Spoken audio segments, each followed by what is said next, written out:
Hello. We are going to mod my Night Finder today. Alright, this is Johnny. I'm his dad, Matt, and we're going to show you the process of modding Johnny's Night Finder. We have a couple other Night Finders that we already modded together, and this is one we're going to do for his YouTube channel.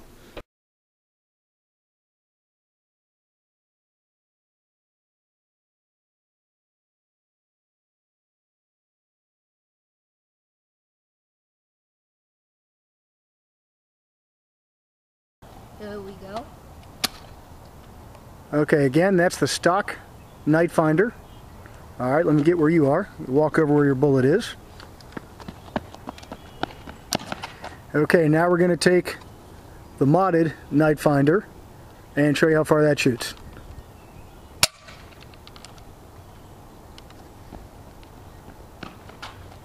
Okay, there we go. Okay, now we will show you the difference between a stock Nerf bullet. A stock Nerf bullet.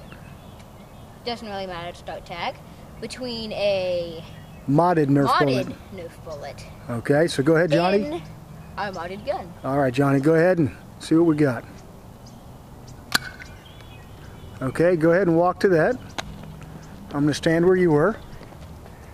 Alright, now again, this is the modded Nerf gun. We have a piece of 1/2-inch styrofoam foam with a little bit of hot glue on the end as a bullet. We'll show you the bullet once we do the actual video of making the mod on the gun. But we'll show you how far this thing shoots. Alright, walk to that, buddy. Okay, there's the difference, guys. Now we're going to go ahead and show you the mod and we'll get back to the video. Thanks a lot.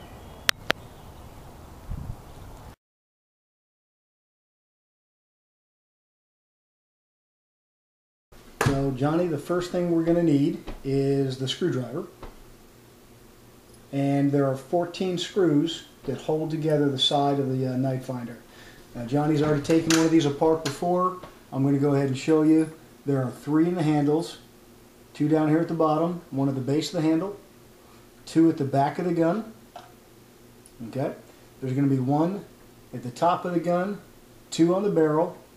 There's going to be 4 here with the actual light scope, and there's going to be 2 more right in front of the trigger. So Johnny's going to go ahead and work on taking those out while I show you what tools and equipment we're going to need for the rest of the mod.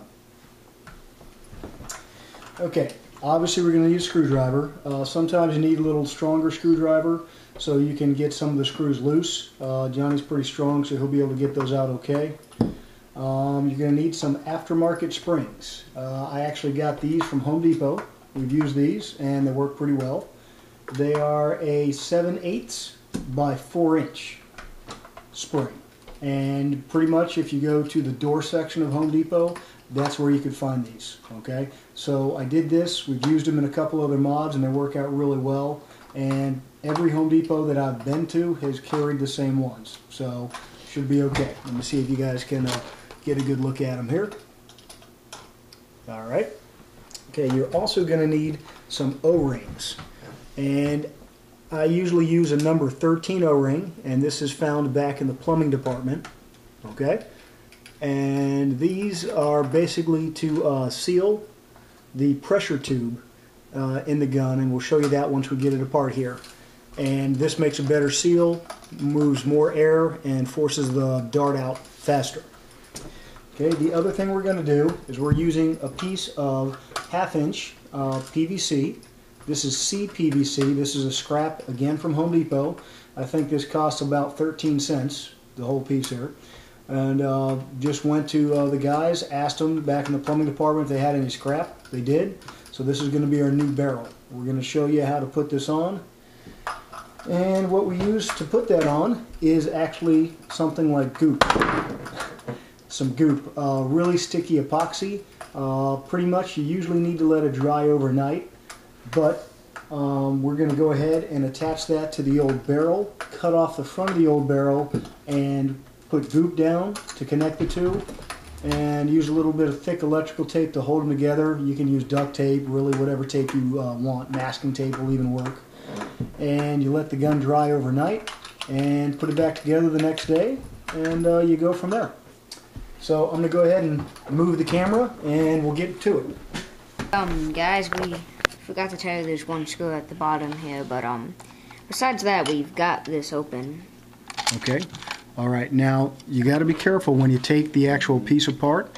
There's a little tension spring at the top here.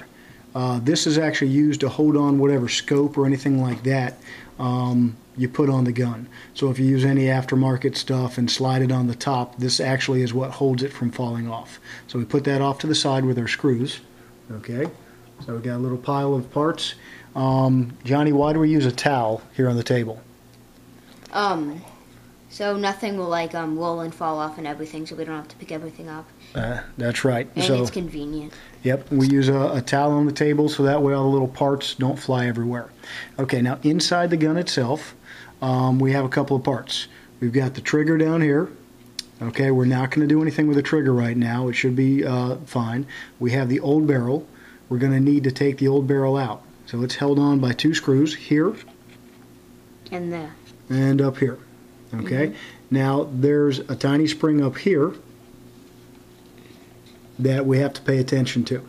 So when you unscrew these two, the spring, the tension spring that actually forces the dart out can pop out. So you got to be careful. So I usually use one hand to hold down the barrel as we go ahead and loosen those. So Johnny, if you want to go ahead and start taking those out, you can probably use this one on those. Okay. I'll hold it down.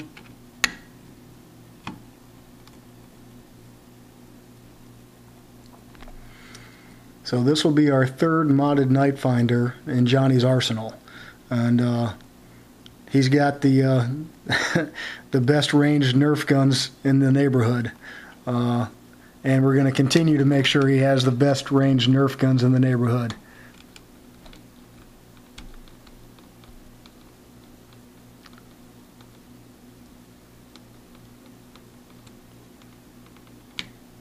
Okay. Now, if you hold the camera, buddy, I'm going to go ahead and take the barrel off here. I'll show them what we're doing. Okay. Usually, I go ahead and you slowly pull this up. Now, this spring's going to pop out. Okay? There we go. Not too bad. All right. Now, you slide out. I call this the plunger. Okay? This is what forces the air down the tube in order to force the dart out. Now, if you look at the stock Nerf tube, inside of it, there's a little prong in the middle there. Or an air restrictor. Yeah, it's exactly. Thank you, buddy. That's an air restrictor. The Nerf darts have a hollow base, and it slides down on top of that air restrictor. What we're going to do is go ahead and remove that part of the barrel. So we're actually going to cut the barrel back here. So you have a couple of different options. If you have a pipe cutter that'll fit around it, I don't know if ours will or not. I don't think it opens up that big, but we'll find out. I can't remember if we used this last time. Nope, not quite. So we're going to have to use a little hacksaw blade. And you can just take the last line right there if you want, or you can take the front line right there. I'm going to go with the second line in. That's what we did on those other ones. Okay? And we're going to cut that and remove this entire front piece of the barrel, and we're going to put our new 1/2-inch PVC pipe in there. And this is where we're going to use the goop to hold it in place. Okay? We're going to go ahead and do that, and we'll restart the camera after we cut this piece off.